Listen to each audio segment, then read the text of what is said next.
El plantar una iglesia, el nacimiento de una iglesia, el desarrollo, el crecimiento de una iglesia, se puede comparar con el crecimiento de un niño, una atención de maternidad. Y por eso que traje este bebé como una ilustración nada más de que siempre el bebé hay que atenderlo y yo no fui un gran esposo cambiando pañales. Richie me gana bastante en eso, de cambiar pañales y la caca, la orina y todo eso. No era mi predilección. Ahí salí, yo estuve en un hogar machista que nunca vi a mi papá e imité su ejemplo. Pero ya, gracias a Dios por mis hijos que sí son ya más comprometidos con la crianza. Pero toda una iglesia también hay antes del nacimiento dolores de parto, sobre todo en la área misionera. Y el libro de Hechos es un gran manual sobre lo que significa el sufrimiento de una obra misionera y también el carácter que debe tener un misionero y más aún también un pastor por las ovejas que nacen en Cristo, los niños y los bebés espirituales que vienen al redil del Señor. Y vamos a ver esto en segunda a los Tesalonicenses. Estamos entrando ya en el segundo capítulo de Tesalonicenses. El primero fueron las bases de fe, la esperanza, el amor, el carácter del cristiano, y ahora proseguimos con una gran enseñanza sobre el nacimiento, y el título del mensaje es La nodriza criando a sus propios hijos. La nodriza criando a sus propios hijos. ¿Qué es la nodriza? Lo que comúnmente se conoce como la nana, que atiende a los bebés, que se le paga por atender a los bebés chicos. Pablo dice que yo los traté a ustedes como la nodriza atiende no a los hijos ajenos, sino a sus propios hijos. Y ese carácter de nodriza, de especializarse en la atención, es lo que hace grande a una iglesia que no es una organización, sino un organismo viviente donde Dios va sumando santos que son hijos de Dios, son ciudadanos del reino de los cielos, que también tienen dones específicos para servir en el cuerpo de Cristo. Entonces, eso es lo que vamos a hablar sobre la nodriza criando a sus propios hijos, la carga, la consagración, la entrega, el renunciamiento de un pastor de Dios, de un hombre de Dios, por el rebaño de Dios, que implica casi una similitud con la maternidad. Y ustedes saben que la maternidad, el Día de la Madre en Panamá se paraliza toda la ciudad. El Día del Padre es como cualquiera, pero el Día de la Madre, porque la madre al final gana el premio de heredar a los hijos. Dice el Salmo que herencia de Jehová son los hijos. Y la madre se lleva el premio por su consagración. Es muy sacrificado, implica mucha entrega, pero al final tiene el regalo más grande, que es el afecto. Igualmente, como pastor y como rebaño de Dios, entre más uno se da a sus hijos espirituales, más amor recibe de ellos. Yo como pastor me siento extraordinariamente halagado por el rebaño de Dios que me ha correspondido atender, y estoy saboreando tantas alegrías del ministerio, porque es gracia sobre gracia, es un regalo de Dios, como la nodriza criando a sus propios hijos, la nodriza criando a sus propios hijos. Así que el tema así se titula, y vamos a ver los primeros versículos. En primer lugar, como toda iglesia, el parto, todos los partos son dolorosos. Mi esposa tuvo 3 partos, ya no sabe lo que es la palabra cesárea. Yo creo que aquí, si hacemos un censo de la iglesia, son contados los que han tenido partos. Ahora parece anormal el parto, lo normal es la cesárea, porque quieren suprimir el dolor en gran parte, porque parece que el niño todo viene volteado o enredado con el cordón umbilical, parece que es complicado. Bueno, claro que la factura del médico es distinta también, porque el parto y la cesárea es otro, con el perdón de los médicos presentes, pero es diferente. Pero todo el nacimiento de la iglesia es un parto doloroso, sobre todo en un ambiente que no conoce a Cristo. Como mi hermano Hugo, que va para allá, Hux, que va para ese sector de Indonesia. Extraordinaria exposición, muy buena. La otra hermana que estaba hablando sobre, era también Indonesia, también Indonesia. O sea que panameños estamos, bendito Dios, con la mente abierta hacia ver con los ojos de Dios globalmente. Entonces, en primero y segundo versículo dice, porque vosotros mismos sabéis, hermanos, que nuestra visita a vosotros resultó vana. Nada en el trabajo de Dios resulta vano. Nada. Nada. Todo florece cuando estamos haciendo la obra del Señor. Pues habiendo antes padecido y siendo ultrajados en Filipos, y ustedes saben qué pasó en Filipos, antes de llegar a la Tesalónica, estuvo ahí en la ciudad cercana de Filipos, y sabemos muy bien la historia del carcelero de Filipos, todo lo que vivió el apóstol Pablo predicando el evangelio, que fue arrestado porque dice que predicaba cosas que iban contra Roma, contra las costumbres romanas, porque era una forma fácil de llevar a uno al cadalso o a la horca, era diciendo que era contra Roma. Y Pablo fue ultrajado allí. Si quiere vamos a hacer un tour, pero vamos a terminar el versículo de leerlo. Dice, como habéis, habiendo sido padecidos y ultrajados en Filipos, como sabéis, tuvimos de nuevo en nuestro Dios para anunciaros el evangelio de Dios en medio de gran oposición. No importa los golpes, no importa todo el sufrimiento, el de nuevo lo da Dios. ¿Y qué significa de nuevo? El valor, hermano. El valor que en medio de la gran oposición, porque siempre va a haber oposición, porque así como avanza la obra de Dios, avanza la obra del diablo. Y la oposición es normal. El campesino sabe lo que significa la oposición, porque cada vez que siembra, por muy limpio que deje el terreno, va a venir la maleza, va a venir la cizaña, va a venir la maldad. Y él siempre, no solamente limpia y nace la cizaña, sino que continuamente toda su siembra va a ser atacada. Él sabe lo que significa la maldad. A la maldad no hay que buscarle el porqué, sino que siempre va a estar ahí. Y usted también en su casa, si usted deja de limpiar la casa, o limpia, la trapea, le pone perfume, la encera, vamos a ver si en 3 días no hay polvo ahí. Siempre, y lo mejor es limpiarlo limpio. Todos los días limpiar. Porque todos los días va a venir malo. ¿Y de dónde salieron las cucarachas? No está, hay que estar con insecticidas y todo eso por todas las sabandijas que puedan entrar en la casa. ¿Cómo entra si yo tengo todo totalmente en cautela? Porque la maldad es normal. ¿Sabe dónde no hay maldad? Allá, ¿ves? En el cielo, ahí no va a entrar malo. Pero mientras que estamos aquí, nos van a reventar los vidrios para robar una laptop. Y Dios no va a poner ahí a 2 ángeles que usted, no, roben a todo esto menos que este es mi siervo. No, señor.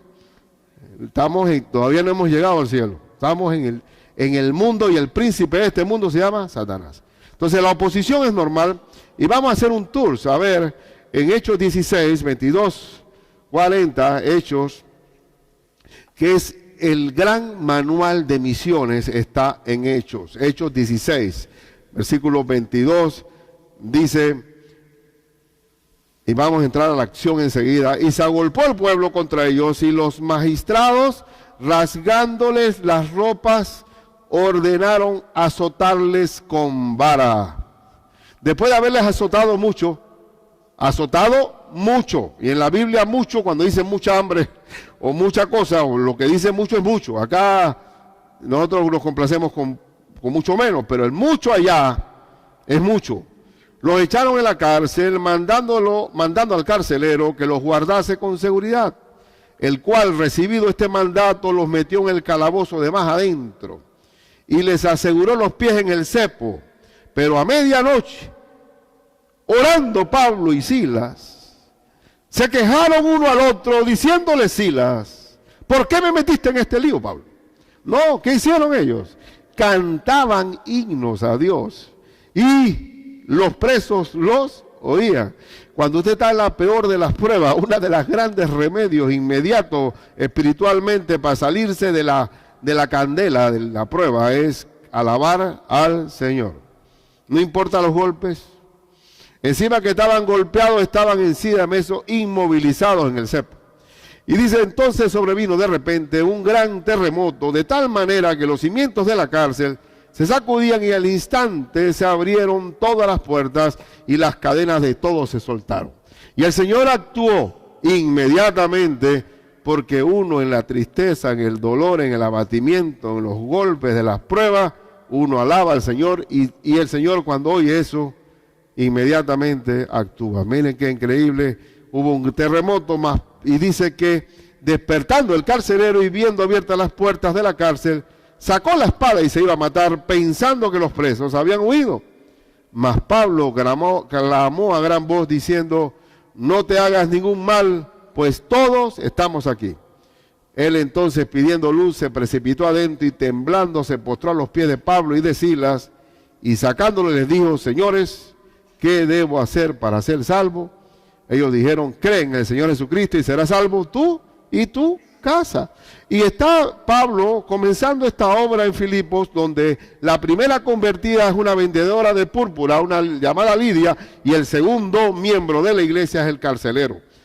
Y por eso yo me pongo a pensar, siempre va a haber oposición. El creyente no se amilana y no se acobarda. Y dice Pablo en el texto de Tesalonicenses que estamos viendo, es que dice que Dios le mantuvo el denuedo. El denuedo estuvo allí. Pues habiendo padecido y sido ultrajados en Filipos, como sabéis, tuvimos que denuedo. ¿Y qué significa la palabra denuedo? Valor, valentía. La valentía la da Dios. Hay personas que se sienten muy seguras de sí mismas. Tienen una autoconfianza porque leen libros de motivación y de autoayuda. Tienes que ponerte un clavel, mírate al espejo y di, hoy va a ser el gran día mío. Hoy voy a vender, si soy vendedor voy a vender más que nunca. Y voy a estar, y mi carisma y mi personalidad. Y me voy a poner una buena ropa, que todo combine perfectamente. Y si es mujer me voy a poner los zancos más largos para verme mucho más alta. Y resulta que ese tipo de impresión de autoayuda, cuando vienen los golpes de la vida, eso es una mantequilla, hermano. Se derrite rápidamente frente al sol. Pero los que esperan en Dios son los que tienen valor. Porque una de las cualidades del Espíritu Santo es el dominio propio. ¿Qué significa dominio propio en la Biblia? Templanza. Ninguna emoción. Porque si estamos sin Cristo, pasamos del 15 años que estamos cantando al día siguiente que me choqué con el carro y quedé destruido.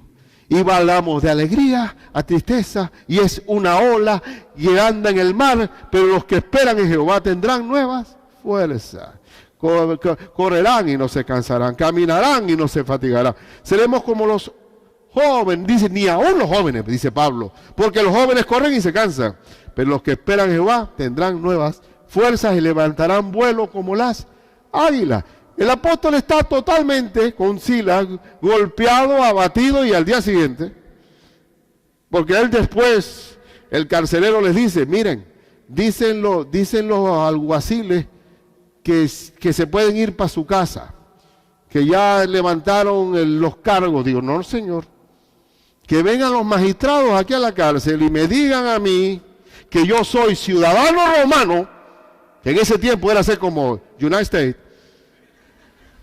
ciudadano americano, que por qué fuimos ultrajados teniendo nosotros derechos. Dice que tuvieron miedo. Entonces los que quedaron intimidados fueron ellos.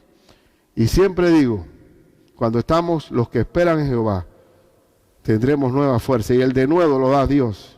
Y no importa, y entre más dice la Biblia, dice el apóstol Pablo, que aun cuando los golpes sean duros, dice Pablo que si usted ve el capítulo 11 de 1 Corintios, que es un catálogo de dolor, peligro de esto, peligro del otro, peligro del otro, peligro del otro, que Pablo no podía cotizar en ninguna compañía de seguro porque estaba muy arriesgada esa vida de él.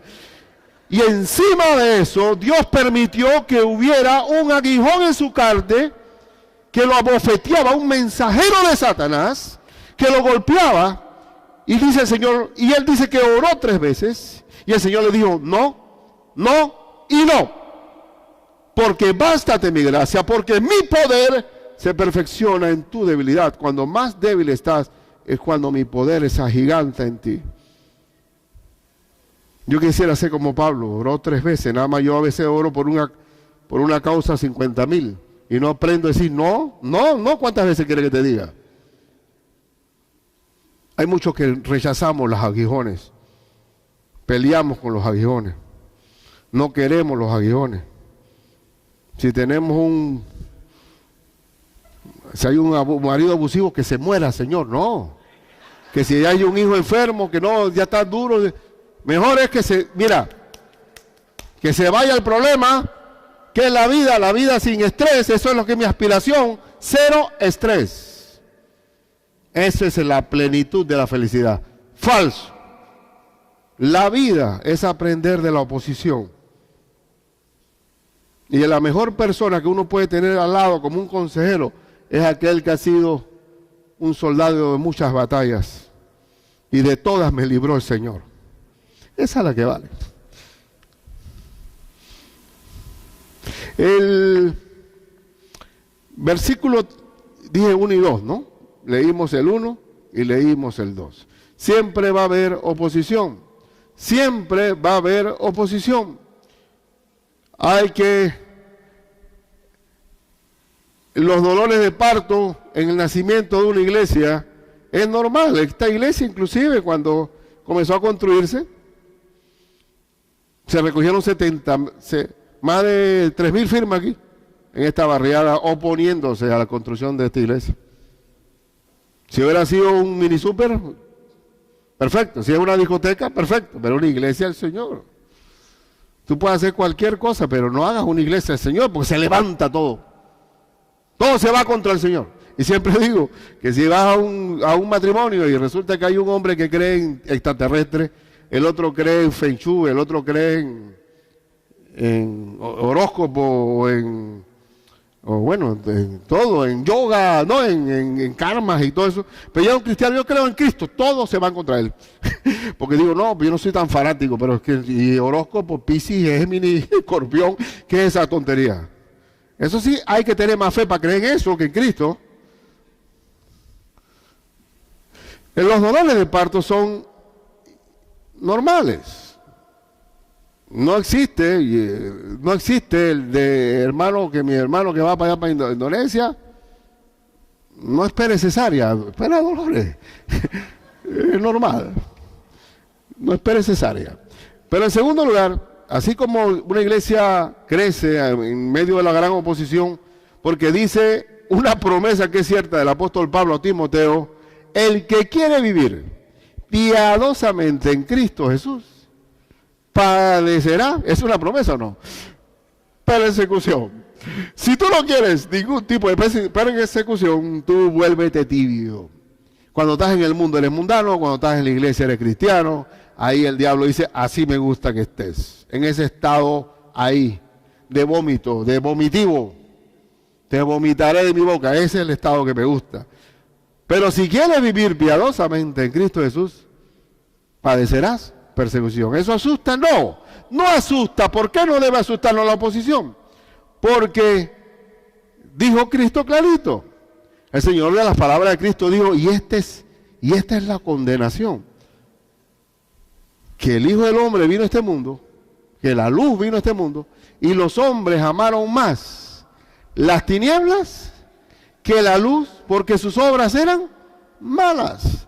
Miren, yo ahí estaba, vamos a decir, yo mismo participé de ser oposición. Estaba mi casa aquí, y había un vecino aquí al frente. Eran 4 hermanos, nosotros éramos 5 de este lado. Y se convierten al Señor 2. Después 3 y quedó 1. Y nosotros los que estábamos aquí, le decíamos, no te dejes lavar el cerebro. Cuídate de esos locos. ¿Qué te pasa? No caigas. Y nosotros éramos los 4 diciéndole al otro, ey, no vayas para allá, no vayas, no. Porque ya no jugábamos, sino que cada vez que iba, no, están en la iglesia, no, están en campamento, no están. Entonces perdimos los amiguitos porque estaban ya en otro lado. Entonces uno mismo, sin darse cuenta, uno le tira la piedra al techo de la iglesia. Así que es normal que eso ocurra. Yo quiero que lo vean de esa manera. Segundo lugar, en el nacimiento de un niño, ya nació el niño. ¿Qué le damos al niño cuando nace? ¿Qué le damos? Leche, pero resulta que la mejor leche, ¿cuál es? La materna. No existe fórmula química que pueda igualar a la leche materna. Ahora hay problemas también ahora para que las mujeres den leche. Y entonces existen productos que quieren asemejarse a la leche, pero no lograrán ese cometido. Igualmente, en el crecimiento de una iglesia, la leche pura la da la palabra de Dios. Y vamos a ver este asunto, como el apóstol Pablo lo ilustra, en versículo 3 al 6. Solamente vamos a ver hasta el 12, por si acaso quiere buscar un límite de espera. Porque nuestra exhortación no procedió de error ni de impureza, ni fue por engaño. La palabra de Dios no puede haber error, porque cualquier error se traduce en una herejía, en una desviación. No le podemos echar agua a la leche, no podemos diluirla, no podemos mezclarla. Una iglesia tiene que ser cimentada, nutrida, alimentada sin errores. Dice, no procedió de impureza, no, ni fue por engaño, no hubo astucia de parte del apóstol Pablo. Versículo 4, sino que según fuimos aprobados por Dios para que se nos confiase el evangelio, porque acuérdense que el apóstol Pablo fue separado por Dios y dice, tú vas a ser apóstol a los gentiles. El apóstol Pedro fue apóstol a los hebreos. Y él le confiaron a Pablo una gran misión de fundamentar la iglesia doctrinalmente la palabra de Dios, es decir, de dar leche. Y dice, leche y carne, porque no nos podemos quedar en la leche nada más. La palabra de Dios es al principio leche, y hay un tiempo de lactancia en la obra y el crecimiento de una iglesia. Y hermanitos que no solamente no son niños, son bebés. Y hay que ir con papilla, dándole con y ellos siempre son egocéntricos, saben que el bebé nada más piensa en él. Él llora y que hay que atenderlo, pero habrá un momento en que van a crecer. Y aquí dice, así hablamos, no como para agradar a los hombres, sino a Dios que prueba nuestros corazones.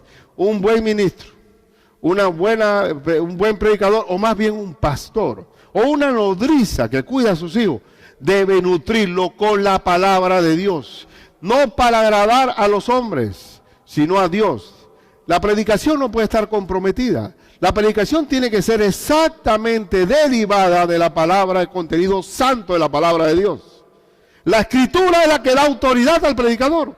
Yo no tengo autoridad por mí mismo. Mi autoridad emana de si predico la palabra de Dios, entonces tengo autoridad. Si no predico la palabra de Dios, sino errores, herejías, distorsiones, entonces no tengo autoridad. Si le agrado, no quiero agradar a los hombres.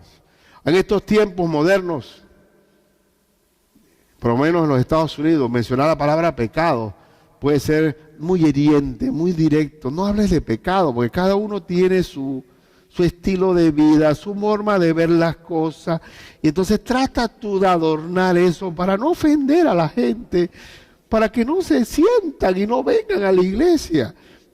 No, hermano, este es el árabe. Es como mi abuela cuando nos daba a nosotros el aceite de castor a las 4 de la mañana. Abre la boca, sácate. Y había que tomársela. Hay muchas cosas que la palabra de Dios no se puede hacer.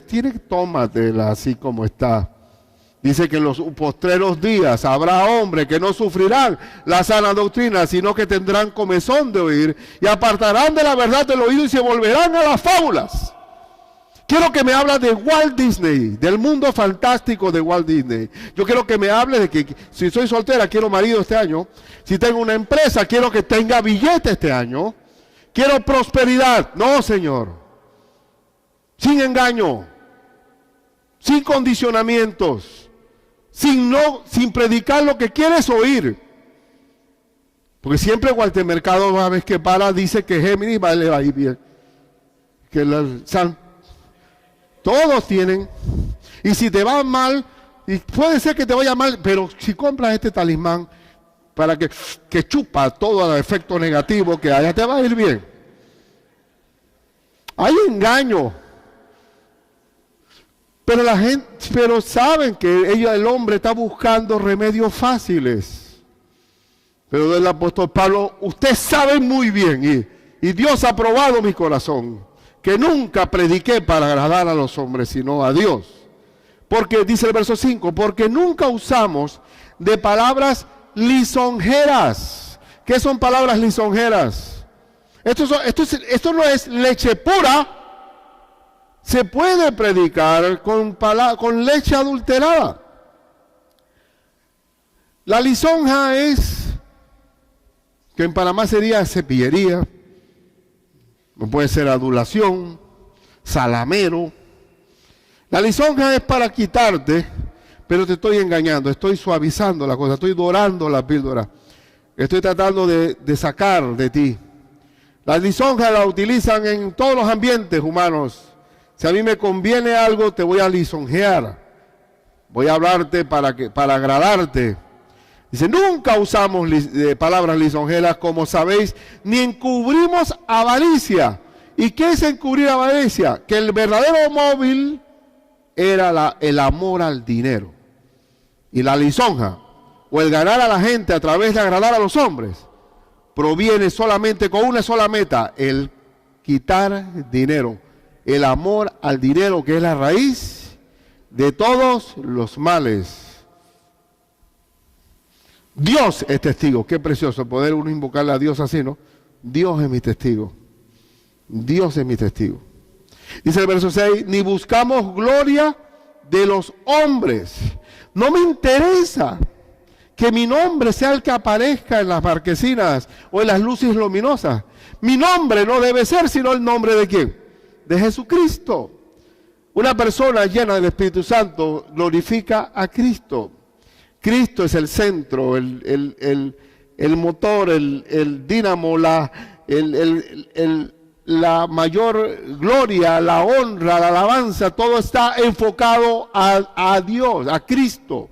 Cuando una persona, sea lo que haga, dice la Biblia, que todo lo que hagáis, sea de palabra o de hecho, hacerlo todo en el nombre de Cristo.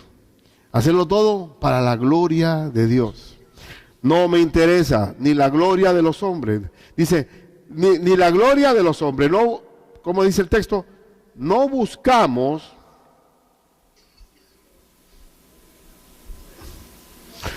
ni buscamos gloria de los hombres, ni de vosotros siquiera, ni de la misma iglesia. Aunque podíamos seros cargas como apóstol de Cristo. Y esto de la carga lo vamos a referir más adelante, porque se refiere a que él tenía también derecho a ser sostenido plenamente por la iglesia. Dice la Biblia que el que predica del Evangelio, que viva del Evangelio. No hay ninguna pecaminosidad en eso. Él no embozarás al buey que trilla. El laborero es digno de su salario. No hay ningún problema en eso, pero como él estaba como apóstol, él quería dar un ejemplo, ser una vida tan ejemplar, que él toda la vida trabajó haciendo tiendas. Y dice, yo puedo, aunque podíamos seros carga como apóstol. Entonces, ¿qué es lo que queremos establecer como en segunda pauta para ser una buena nodriza que cría a sus propios hijos? Los partos son dolorosos, pero la leche espiritual no adulterada tiene que ser parte de la nutrición diaria. Y esto está corroborado en 1 Pedro, capítulo 2, versículo 1 al 3. 1 Pedro dice lo siguiente. Capítulo 2, versículo 1 al 3. Desechando pues toda avaricia, toda malicia, todo engaño, hipocresía, envidias y todas las distracciones, desead. Hermano, así como el niño llora para que le den leche, nosotros también tenemos que clamar por desear como niños recién nacidos, la leche espiritual no adulterada, es leche pura. Eso no es una leche mentirosa, no. Para que por ella que crezcáis para salvación. ¿Quién es la que permite crecerlo a uno? La palabra de Dios. no es el predicador. No, señor, no es que tengamos una buena música. Lo que hace crecer a un hijo de Dios es la palabra, no adulterada, la leche espiritual no adulterada, que es la palabra de Dios. Hebreos 4:12, que dice que la palabra de Dios es como toda espada de 2 filos que penetra hasta partir que el alma y el espíritu, las coyunturas y hasta los tuétanos, y que penetra, ahí dice, y que discierne los pensamientos y las intenciones del corazón. La palabra de Dios es la única que puede calar ahí hasta la médula, hasta al tuétano, como le dicen los campesinos. ¿Se dice tuétano por allá, por Colombia, por Venezuela, por allá? ¿Se dice tuétano también? Sí, lo mismo, es la misma palabra. Hay unos campesinos, a veces yo, niño, veía que tenían en el rancho, un hombre humilde que tenía un hueso colgado. Y abajo había yuca, otoe, alguna culantro, y él bajaba el hueso para que hubiera un sabor a carne, y lo subía de nuevo. Y ese hueso era yo creo que ese es el principio de la sopa china, ¿no? Del caldito aquel. Y ahí está el tuétano, es lo más adentro, allá, el de la fibra, hasta allá llega el espadazo de la palabra de Dios. Y uno no se da ni cuenta, y a veces uno dice, hubo un hombre que vino acá, me contó después él mismo, tú le contaste todo al pastor, tú eres un irreverente, ¿cómo le vas a decir todos los problemas de nosotros? Que ni siquiera ella había hablado nada, pero la palabra de Dios toca y puntea hasta el fondo, y por eso que hay que enseñar. Esto tiene que ver con retórica, con discurso, con palabrería, por ser un pico de oro, no, es la palabra la que tiene que ir por delante. Y por eso que dice Pablo, y dice el apóstol Pedro, que deseemos la leche espiritual no adulterada para que haya crecimiento, porque si no hay leche buena, pura, ¿cómo crece el niño? Anémico, no crece. Hebreos 5:12, ¿qué pasa cuando no hay crecimiento? Hebreos 5:12 es un buen texto. ¿Por qué la iglesia judía no crecía espiritualmente en el tiempo del apóstol Pablo? 5, versículo 12 al 14. Porque debiendo ser ya maestros, debe ser ya maestros ustedes de tanto tiempo, oye, después de tanto tiempo, yo estoy anticipándome la palabra, después de tanto tiempo, tenéis necesidad de que se os vuelva a enseñar cuáles son los primeros rudimentos de la palabra de Dios, o sea, leche. Y habéis llegado a ser tales que tenéis necesidad de leche y no de alimento sólido. Primero se toma leche y después se come ¿qué? Carne. O yo a un bebicito tú le vas a meter un filete. Tiene que primero ir poquito a poco asimilando el estómago. ¿Y qué me dice más? El 13. Y todo aquel que participa de la leche es que inexperto en la palabra de justicia, porque es que niño. Y como es niño, es ñañeco, es consentido, zapateador, se enoja por cualquier cosa, que no le cantan el cumpleaños, que no me saludaron, que ya no me consideraron por esto, y si no me complacen en mis berrinches, yo hago notar mis disgustos y le quito el habla. Y entonces esos niños hay que soportarlos un tiempo. Lo que duele es que sean niños toda la vida. Aquí, ¿por qué son niños? Porque no crecieron por el alimento espiritual de la palabra de Dios. Y el pastor que no sepa esto tan clave y tan elemental va a tener que repartir biberones toda la vida y cambiando pañales, porque si no va a tener un poco de niño, y los niños quieren efectos especiales. Y los niños quieren que haya diferente, la misma cosa. No puede ser, cambien al músico, dejen al hoy afuera. Y tiene que ser un superstar ahí, y para complacer a los bebés, porque si no se van. Y lo dice el apóstol Pablo, que dice que si no crecen, serán llevados por cualquier viento de doctrina, porque son niños fluctuantes, como una cometa. Fuf, fuf, fuf. De repente de cristiano a mormón. Qué cosa más bárbara.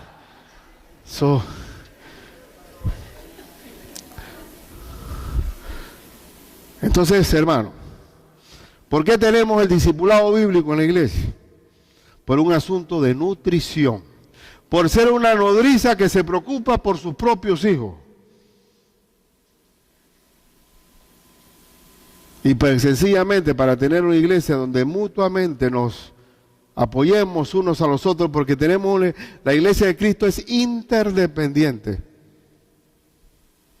Y si no crecen, está bien, se soportan a los niños, porque siempre va a haber bebés espirituales, siempre, siempre. En un hormiguero existen en las hormigas unas hormigas que se llaman nodrizas, que están cambiando los huevos todo el día. Cuando hace mucho sol, lo bajan al hueco más abajo para que no se calienten demasiado. Y cuando hace frío, lo suben buscando el sol. Todo el día, atendiendo a los huevecitos. ¿Y cómo se llaman? Nodrizas. Nodrizas, esa división en las hormigas. Entonces, en tercer lugar, del 7 al 8, es importante, sobre todo el parto, es doloroso. Todas las mamás les duele, pero después le ponen el niño al lado y ya se le fue el dolor. Y cuando le dan leche, el niño comienza a crecer. Pero hay algo que es importante, que es la ternura. La ternura es una dicha. Es una dicha. Yo a veces pienso que yo necesito a veces dormir, yo me duermo escuchando mensajes.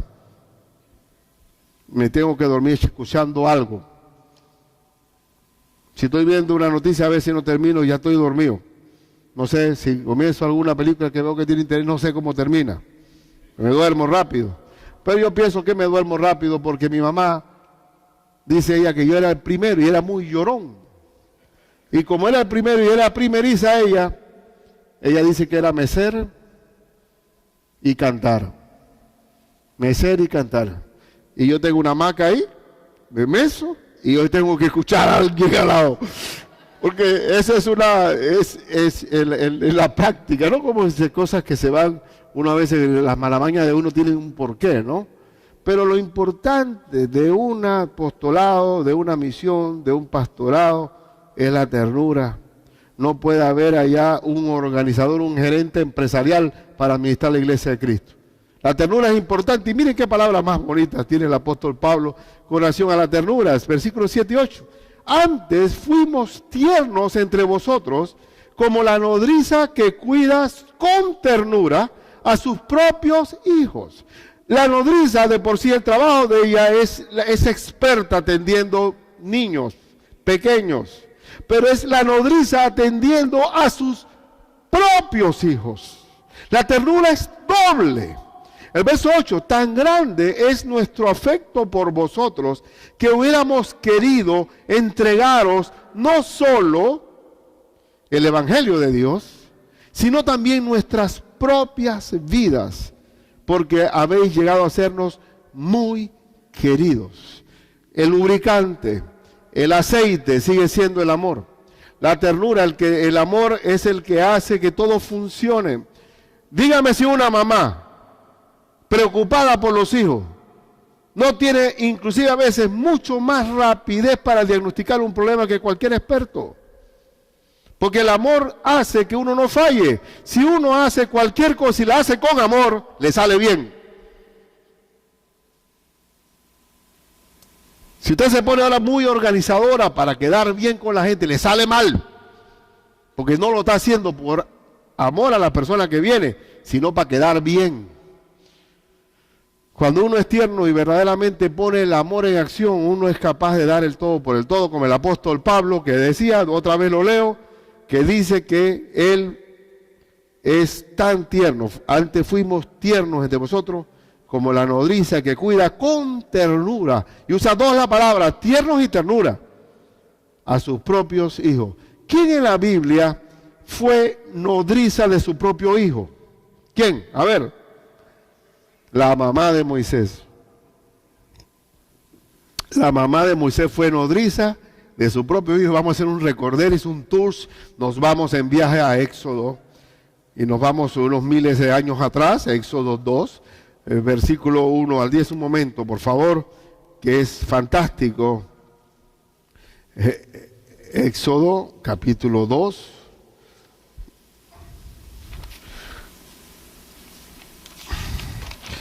Un varón de la familia de Leví que fue y tomó por mujer a una hija de Leví, la que concibió y dio a luz un hijo.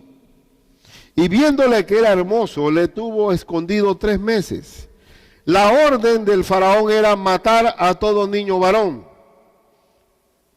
Y eso es increíble. Por ejemplo, en la China existe una norma, Tommy, que solamente puede tener ¿cuántos hijos?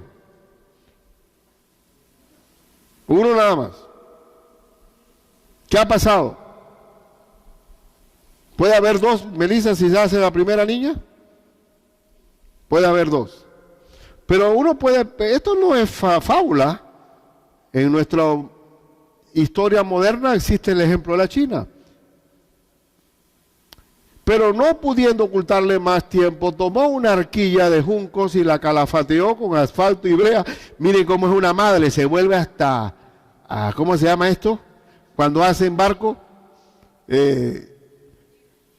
artillero, ¿cómo es? Artillero es para cañón. Dice que ella, que tremendo esta madre, ¿no? Tomó una arquilla de juncos y la calafateó. Yo me acuerdo de mi mamá, que también era carpintera, plomera, no, hacía una ropa. Mamá, tengo que salir de pirata mañana en una verbena. Y digo, que hasta ahora me lo dice, hijo. Agarraba la máquina. Y te hacía un traje de pirata ahí. Y te ponía tu parche y todo. Estas madres son así. Y la calafateó con asfalto y brea. Y colocó en ella al niño y lo puso en un carrizal a la orilla del río. Y una hermana suya se puso a lo lejos para ver lo que acontecería. Y la hija de Faraón descendió a lavarse al río. Y todo esto es la providencia de Dios, hermano. No es que, ay, qué casualidad. No, qué diosidencia es. La hija de Faraón. ¿Quién dio la orden? El Faraón. ¿Quién va a rescatar a Moisés? La hija. Dios dentro del propio reinado, en la misma casa del rey, hubo un aliado de Dios. Su hija, su propia hija, fue en contra de la orden imperial. Así que la oposición puede estar, pero el Señor se vale de unas soluciones que tú ni esperas que van a pasar. Y una hermana suya se puso a lo lejos para ver lo que acontecería, y la hija de Faraón descendió a lavarse al río, y paseándose sus doncellas por la ribera del río, vio ella la arquilla en el carrizal, y envió una criada suya a que la tomase. Y cuando la abrió, vio al niño. Y aquí que el niño lloraba, tenía hambre ya, y teniendo compasión de él, dijo, dígame si ella sabía lo que estaba pasando.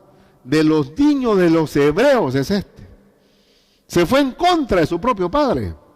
Entonces su hermana dijo a la hija de Faraón, iré a llamarte una nodriza de las hebreas para que te críe este niño. ¿A quién buscó? Y si es la hermana. Y la hija de Faraón respondió, ve. Entonces fue la doncella y llamó a la madre del niño. Ese es el apóstol Pablo, la nodriza de sus propios hijos. Y para ser nodriza se requiere tener ternura. La ternura, tú no puedes poner en el COIF a un niño, a un parvulario donde la que te va a atender es una con mirada de Führer. Tiene que tener ternura, es el primer requisito, la ternura. No un hospital, no un médico de urgencia. Ternura. Y el verso, por último, ya leímos el 8. Sí. Aparte de la ternura, es que, ¿de dónde viene la ternura? ¿De dónde viene la ternura? Vamos a ver un texto que corrobora que la ternura viene de alguien. ¿Quién era tierno como el apóstol Pablo? 2 Corintios, capítulo 10, versículo 1. El carácter de Cristo está muy bien definido. En 1 Corintios 10:1, 1 Corintios 10:1. Hermano, y no puedo evitar traer texto bíblico. Algunos dirán, bueno, ya se llenó, pues. Pero hay otros que quieren más. Porque no quiero, hermanos, que ignoréis que nuestros padres... No. ¿Qué dije? Segunda, estoy en primera. 2 Corintios 10:1. Yo, Pablo, ruego por la mansedumbre y ternura de ¿quién? De Cristo. Yo que estando presente, ciertamente soy humilde entre vosotros, mas ausente soy osado para con vosotros. Y él se está refiriendo aquí que el apóstol cuando estaba presente era un hombre tierno, pero cuando escribía fuerte, osado. Pero él, lo que no entienden por qué le dicen osado al pastor, al apóstol, cuando esta iglesia estaba llena de tantos problemas que tenía que sacar el apóstol Pablo la correa. Así que hay tiempos de ternura y tiempos de corrección. Entonces la ternura viene de Cristo. Y el último punto, aparte del parto doloroso, la leche que hay que darle al niño, la ternura que hay que darle al niño, siempre una buena maternidad de nodriza requiere un sacrificio ejemplar. Y ustedes saben que el sacrificio es parte de la crianza. ¿Cuántas madres no cuentan los problemas que tuvieron con los hijos? Madres que son padres, que da dolor que en nuestros países latinoamericanos, y Panamá también lleva una buena punta en eso, de que las madres hacen el papel de madre y padre y nunca lo pueden hacer bien, porque es imposible muchas veces llenar el vacío que trae el papá y les cuesta. Y es duro para una mujer tener ese golpe doble. Nosotros, aquí hay que predicarle al varón, porque aquí el gran ausente en los hogares panameños es el varón. Y entonces resulta que como no vio, y esto es un círculo vicioso, porque al no ver el papá y la mamá la que cría, el varón ve a la mamá tomando decisiones y mandando para todo. Entonces las hijas mujeres salen fuertes, dominantes, son ejecutivas y ingobernables muchas veces, y el varón ahí que quiere que casarse con su mamá. Entonces tenemos un problema serio aquí. Hay que predicarle al varón, porque Satanás se ha reído de la familia. Se ha reído. Yo, gracias a Dios, tuve a papá y oye, qué lío. No es lo mismo. Mi mamá nada más miraba, nada más. Quieto todo el mundo en home. Nadie se movía las almohadillas. Mi papá hacía una mirada. Fuera, zurra de mamá, eso se olvida, eso no importa, un chancletazo, que si un zapatazo. Mamá no fallaba, pero eso no suele, pero la de papá. Yo nada más recuerdo 2 o 3. Yo recuerdo la de mi papá. Fueron 2 nada más o 3, nada más. Inolvidable. Inolvidable.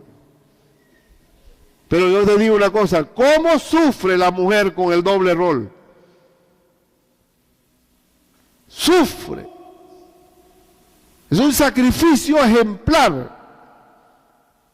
Así que yo amonesto a los hijos que le mandan una tarjeta a la mamá el día de la madre. Mami, perdóname por todo lo mal que te he tratado este año, pero en el fondo de mi corazón te amo. No vengas con ese cuento.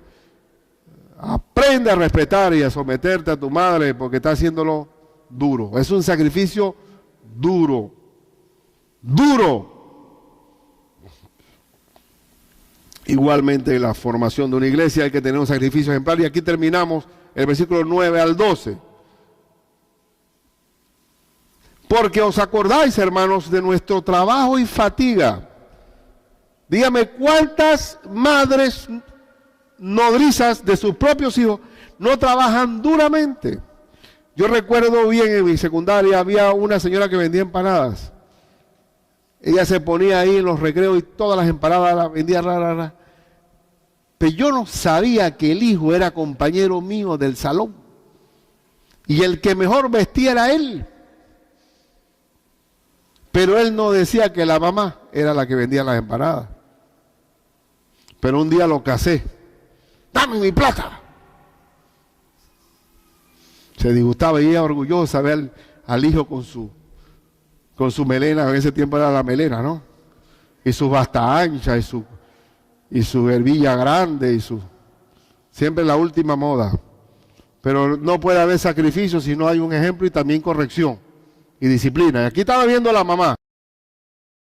¿Os acordáis, hermanos, de nuestro trabajo y fatiga, cómo trabajando de noche y de día para no ser gravoso a ninguno de vosotros, porque él no estaba para sacarle plata a nadie, os predicamos el Evangelio de Dios? No hubo aprovechamiento económico, en ninguna forma, porque este hombre, hermanos, es un hombre de Dios. Quería un ejemplo de valerse por sí mismo, porque eran gente muy infantil en esa época y decían como en estos tiempos.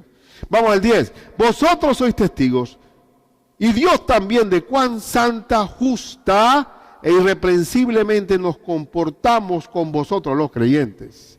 El apóstol tuvo un comportamiento ejemplar. No fue carga para nadie. Versículo 11. Así como también sabéis de qué modo, como el Padre a sus hijos, exhortábamos y consolábamos a cada uno de vosotros.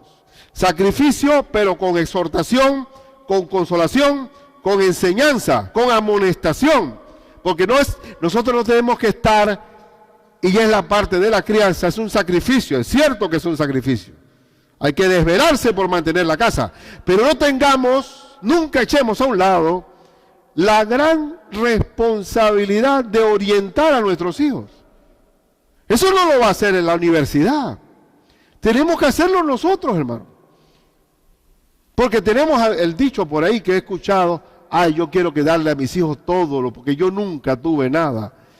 A mí me daban un juguete de vez en cuando y a mis hijos les doy todo para que ellos no pasen el páramo que yo pasé.